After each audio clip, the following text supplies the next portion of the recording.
నాగర్ కర్నూలు జిల్లా ఉప్పునుత్తల మండల కేంద్రంలో యూరియా కోసం మొగులి అనిత అనే మహిళ రైతు గంటల తరబడి నిలబడి స్పృహ తప్పి పడిపోయిన సంఘటన చోటు చేసుకుంది.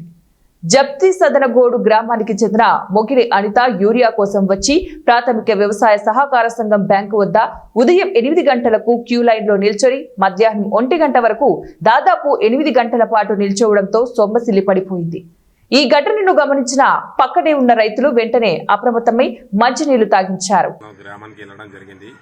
సహకార బ్యాంకు దగ్గర రైతులందరూ క్యూలో నిలబడి ఆ మహిళా రైతు అస్వస్థకు గురి అయి కింద పడడం జరిగింది.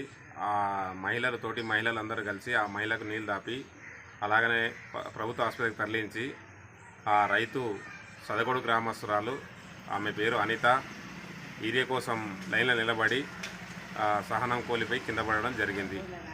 ఉప్పునుత్తల మండలంలో సహకార బ్యాంక్.